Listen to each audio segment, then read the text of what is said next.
Hello, wonderful people of the internet. Today I'm going to be reviewing a book called Mrs Dalloway by Virginia Woolf, so without any further ado, let's get into it.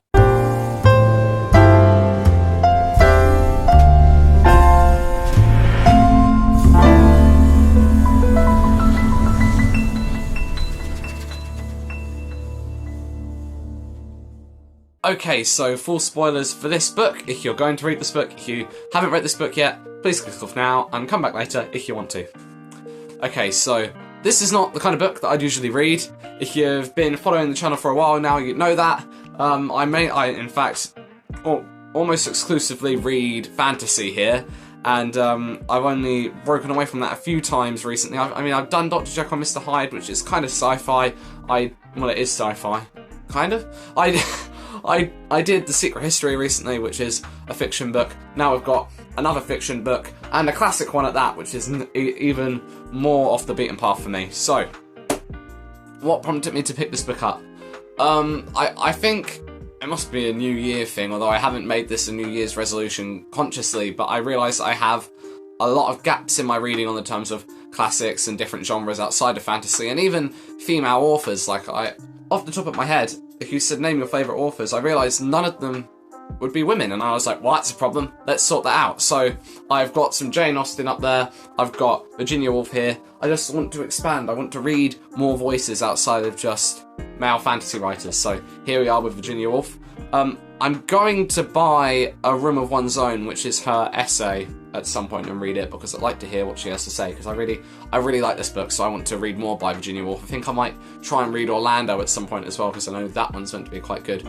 But this particular book called Mrs Dalloway is about a lady called Mrs Dalloway who is throwing a party, and it chronicles the entire day leading up to the party and the party itself, and her life and the lives of those around her, so some of her friends, her husband, and also some characters who she doesn't even know, like a war veteran called Septimus Smith who is suffering from PTSD. So you have all these different POVs, and it's all one day. So it's a very compact book, and I really liked it. This is my favourite book that I've read in a very long time. I really enjoyed it. So what did I like about it? Number one was Virginia Woolf's writing style. So she's well known for being kind of a pioneer in the stream of consciousness writing style, which was quite hard to get used to in the beginning, but after about a third of the book maybe, I got onto I got into the mindset of reading that, and it was no longer a hurdle. I mean, sometimes it was, but most of the time it was fine. And I thought it was really unique, it was really interesting, and it really lent itself to the concept here, because not much happens. As I said, it's only a day, and it's really just about a party and the events leading up to it. So in any other style, I think this would be an uneventful, almost boring book, but in the style in which it was written, it could exploit the concept to its full potential, and it was wonderful. Just all the introspective moments, all of the flashbacks to memories, all of it was just wonderful. I really liked reading it. So the second thing that I liked about this book was the characters. All of them, specifically Clarissa Dalloway, which is Mrs Dalloway, and a guy called Peter Walsh, who was her lover when she was younger, but she didn't end up marrying him because she thought that would be a bad decision. And seeing how they play off of each other, seeing how they make each other feel, I think it would have been a bad decision. But those characters in particular were really interesting, mostly because of the drama and the dynamic that they had between each other. And whenever the POV switched between the two characters, seeing the feelings they had towards each other, like both of them love each other very intensely, but also are terrible for each other because they make each other feel very self-conscious. And like whenever Clarissa's around Peter, she's like thinking, oh, he must be thinking this at me, and oh, he must be thinking this at me. And so they're almost always having this silent battle to try and one-up each other without saying anything. And he does the same thing as that. He's always thinking about how she's criticising him, and it's just wonderful to read. And he was, the way I felt about Peter, because at the start of the book he was described as kind of an asshole, and I was like, well, I don't like this guy. And then when he actually came into the novel, I was really excited. Like, this happened a lot. Like, characters were mentioned in Clarissa's POV, and then they actually appeared in the novel, and I got a thing from their point of view, and it was really exciting. But with Peter Walsh in particular, you realise that he's not an arsehole, you know, and you get the different dimensions to him. Like, in many ways he's critical. That's his major flaw, very controlling, very critical of Clarissa. But apart from that, you get the more complex view of him, of how the heartbreak that he suffered at Clarissa's hands has affected him, and how the way Clarissa feels about him being critical towards her, he feels exactly the same, but in opposite, if that makes sense. It was all just really interesting to discover, and they share a spot as a new favourite character that I've read, because they, as I said, their dynamic is amazing. And I'm going to waffle about this for a while, because I really, really liked all these characters. I really liked how Clarissa was all at once someone who feels such a joy in life, and she really enjoys the simple things, just like a walk through the park and seeing the world revolve around her, or, you know, people going about their day. She finds such joy in that, and yet she's so, like, miserable. And a lot of her, in her POV, a lot of the time it's her expressing her regrets and how, you know, what could it have been like if she'd gone with Peter, and that was just so interesting to read, because she was so rich and complex, and it was really good. And, like, Septimus, like, this is, like, a subplot. Septimus's stuff and Rizia's, that's his wife, their plotline was really good as well.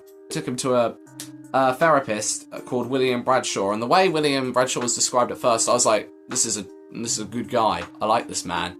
And then in the course of about 2 pages of him being there and of how Rizia was observing him, he suddenly twisted into, like, this awful, you know, detestable antagonist, and it was incredible. So basically he was going to send Septimus, the veteran suffering from PTSD, to a retreat in the countryside where he'd be, you know, bedridden. He'd be forced to stay away from everyone he knows, and, like, kind of forced into submission. You know, they wouldn't actually treat his disease, they'd just, I guess, make him worse and make him stop. I'm not really sure about how it worked, but you know, the point is that him going there would not improve his mental state at all, and in fact it might even make it worse. And so it actually amounted to him killing himself to avoid going to this mental hospital. And I didn't see that coming. That was incredible. I really, really liked it. And there was a really interesting comparison to Clarissa with him. They're foils for each other. This is stuff I've got from essays, by the way, so I'm kind of parroting it. I'm not intelligent enough to pick this point up myself. But he killed himself because he didn't want to kind of compromise and live in a superficial version of happiness. He had this moment with his wife before he killed himself, before they came to take him away, where he kind of he managed to get through all of the mental fog that PTSD was causing him and have a truly joyous moment with Rizia, and it was very nice, and he was, like, happy, like, actually happy. And then he was going to get taken away, and he realised if he got taken away he'd never have a moment like that again. And so rather than live with that superficial happiness, he'd sooner die and preserve his integrity, I guess. Like, does that make sense? And Clarissa has done a lot for her life, like marrying Richard, who is a top G, by the way. We love Richard.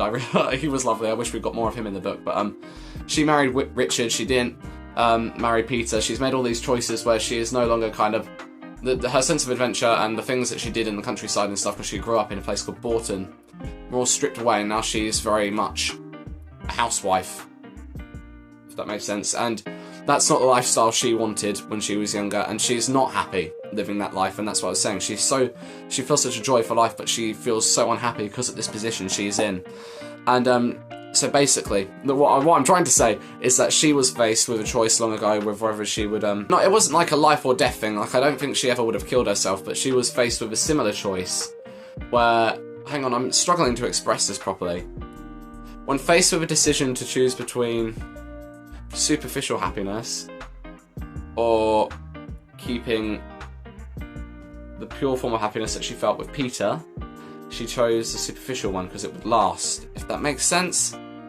What I'm trying to say is that she chose life with she sacrificed her integrity and lived life in a lesser version of her of happiness, whereas Septimus would sooner die than do that. And so they're the same character, but they branched off in different directions, is what I'm... Think of, like... No, that's a spoiler for a different piece of media, but if you've watched Les Mis, it's like Valjean and Javert. It's that kind of parallel. Yeah? I've not expressed that very well. If you know... if you can put this more eloquently, please leave it in the comments, but hopefully I've communicated that at least semi-intelligibly. But I just thought that was really interesting. Now, what else have I got to say about the book? I really like the themes, and I don't usually pick up on themes in this, but there are a lot of themes of the, like, religion. There was a lot about religion and class. Like, there was a character called, what was she called? Miss Kilvert. And she was a girl. No, she wasn't a girl. She was a grown woman. And she was poor. And she was very unhappy. And she almost stood as a foil to Mrs Dalloway as well. But she was there to point out the issues with class. And also to have a commentary on religion. And like mean to a person. That was all very interesting. But the themes of, like, growing older. And reflecting on life and regrets. And, with Clarissa, how she felt, there was a little bit where she felt that she was kind of losing herself. She was becoming Mrs Dalloway rather than Clarissa Dalloway.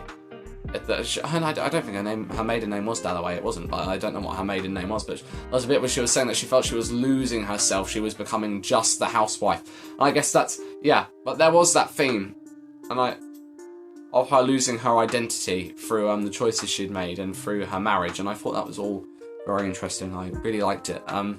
There's nothing much I could say. Like, I would waffle on and just say all the different scenes that I enjoyed. I did enjoy the theme of patriotism because this is post-war, so there's a lot about, well, there was not, but there was a lot of parts that played on that theme of England post-World War I and patriotism and things like that. It was very interesting. I liked it all. Basically, that is what I'm trying to say. I'll flip over Andrew Garfield because I've only got one negative thing to say. So, the one thing why I could criticise this novel, but it's not even me criticising it at all. This isn't a point off of the novel. This is a 5-star read, so I'm not going to detract it for this point, but I'll talk about it anyway. I did struggle sometimes to understand some of the things Virginia Woolf was conveying. There was a bit about, like, a lonely traveller and like a forest goddess, and it was about a page long. It was this extended metaphor, and I didn't know what it was trying to say. So actually what I'm actually saying here is, if you understand these things, please tell me, because I'd like to understand this book better than I already do.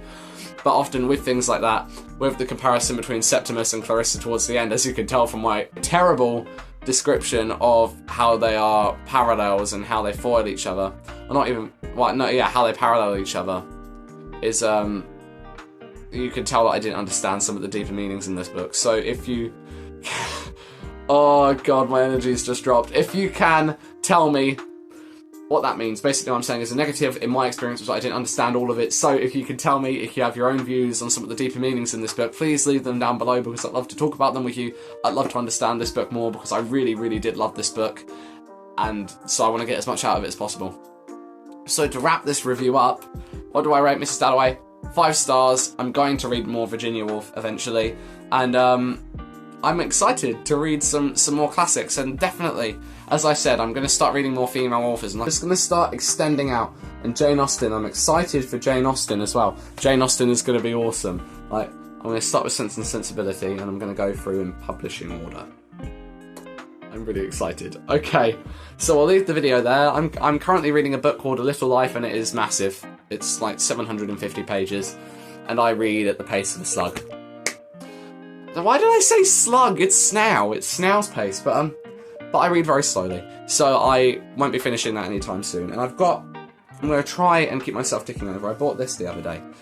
This is I really like this. This is a really small book. This is it compared to Mrs Dalloway. It's a teeny tiny little thing, and it's called Little Black Classic. It's published by Penguin. It was £3, which I think is very cool. And this is The Yellow Wallpaper, which is a short story that I read previously on the channel on review, but I'll reread it and re-review it.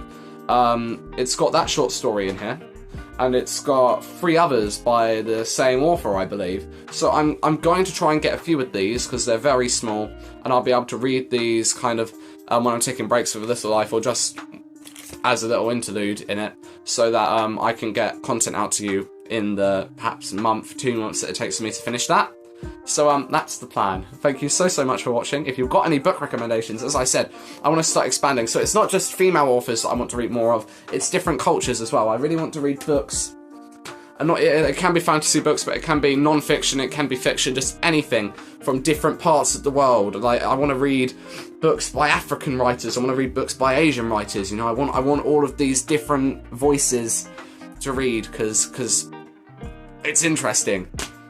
So please, recommendations, all of that, leave down below, and I'll see you all soon when I'll be talking about something. Thank you so much for watching, and I'll see you then. Bye!